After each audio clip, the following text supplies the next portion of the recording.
Assalamualaikum warahmatullahi wabarakatuh. Perkenalkan, nama saya Mira Apriliani dari Sekolah Tinggi Teknologi Industri dan Farmasi Bogor. Di sini saya akan menjelaskan tentang produksi vaksin COVID-19 untuk memenuhi mata kuliah mikrobiologi farmasi. Yuk langsung aja kita ke slide-nya. Di masa pandemi COVID-19 seperti ini, vaksin melindungi kita dari ancaman virus COVID-19 yang cepat menular. Vaksin dan vaksinasi adalah upaya penyempurnaan kita untuk menghentikan pandemi ini.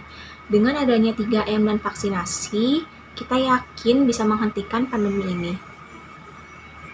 Tapi teman-teman semua tuh tahu nggak sih vaksin itu apa? Terus cara pembuatan vaksin gimana dan produksi vaksin gimana, serta efek samping dan efikasinya tuh gimana?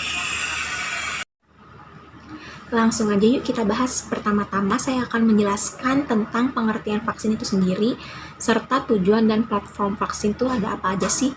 Yang kedua, saya akan menjelaskan tentang vaksin inactivated virus yang melibatkan virus di dalam proses pembuatannya. Dan yang ketiga, saya akan menjelaskan tentang efek samping dan efikasi vaksin. Teman-teman sendiri pasti udah pada nggak asing kan vaksin itu apa?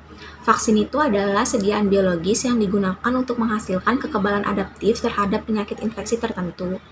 Biasanya tuh vaksin mengandung agen atau zat yang menyerupai mikroorganisme penyebab penyakit tersebut dan seringkali dibuat dari mikroorganisme yang dilemahkan atau dimatikan dari toksinnya atau dari salah satu protein permukaannya. Sejak vaksin COVID-19 tiba di Indonesia, banyak masyarakat yang belum setuju akan anjuran pemerintah. Padahal pemberian vaksin ini sangatlah penting, bukan hanya untuk melindungi masyarakat dari wabah COVID-19, tapi juga memulihkan kondisi sosial dan ekonomi negara yang terkena dampak pandemi. Tujuan yang ingin dicapai dari pemberian vaksin COVID-19 adalah menurunnya angka kesakitan dan angka kematian akibat virus ini. Meskipun tidak 100% bisa melindungi seseorang dari infeksi virus corona, vaksin ini dapat memperkecil kemungkinan terjadinya gejala yang berat dan komplikasi akibat COVID-19. Selain itu, vaksinasi COVID-19 bertujuan untuk mendorong terbentuknya herd immunity atau kekebalan kelompok. Nah, di sini ada berbagai jenis platform vaksin itu sendiri. Yang pertama ada inactivated virus, contohnya ada Sinovac dan Sinopharm. Yang kedua ada viral vektor, contohnya ada AstraZeneca. Lalu ada mRNA, contohnya Moderna dan Pfizer. Yang keempat ada protein subunit, contohnya ada Novavax. Yang pertama saya akan menjelaskan tentang inaktivasi virus, contohnya yaitu Sinovac.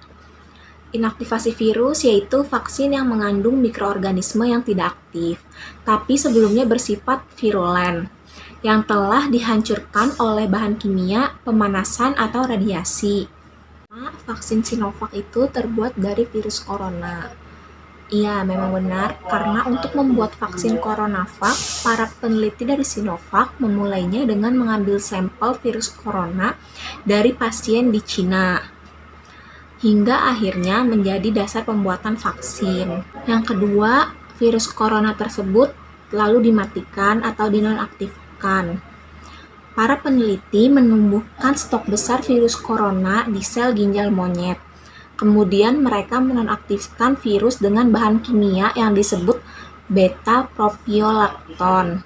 Virus corona yang tidak aktif tidak bisa lagi bereplikasi, tetapi protein mereka tetap utuh. Para peneliti kemudian menarik virus yang tidak aktif dan mencampurkannya dengan sejumlah kecil senyawa berbasis aluminium yang disebut adjuvan.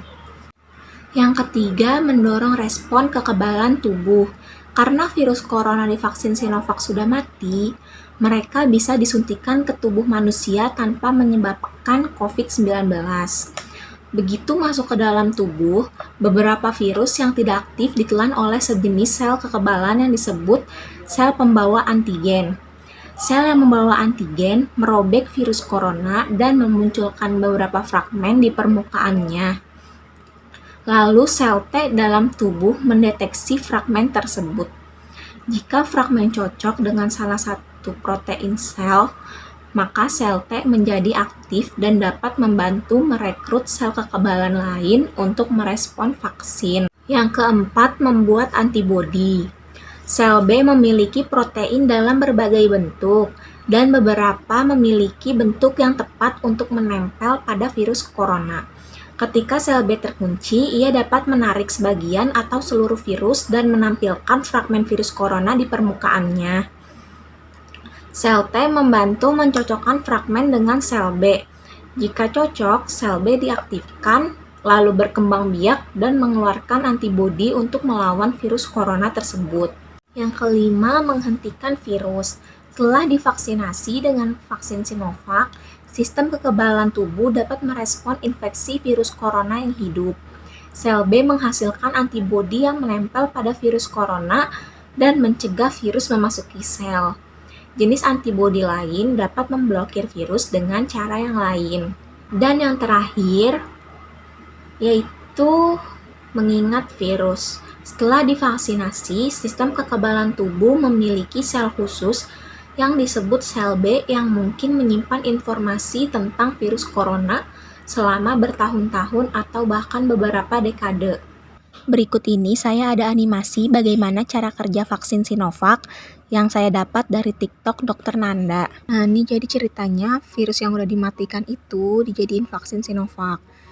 Ketika dia masuk ke dalam tubuh kita, untuk mengaktifkan sel imun kita akan bekerja ketika ada benda asing seperti virus atau bakteri yang masuk ke tubuh kita.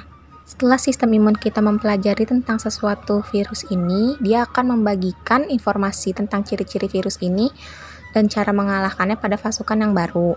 Jadi kalau ada virus COVID yang masih hidup atau datang lagi, antibodi kita sudah siap tempur. Kemudian di sini ada efikasi dan efek samping dari vaksin inaktivasi virus. Yang pertama, Sinovac, pengembangnya Sinovac Research and Development, platformnya inaktivasi virus, jumlah dosisnya 2 atau 0,5 mili per dosis.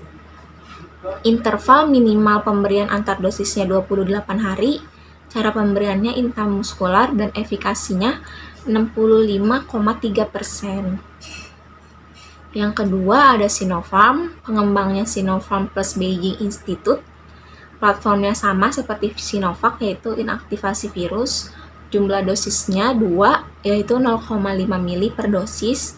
Interval minimal pemberian antar dosisnya 21 hari.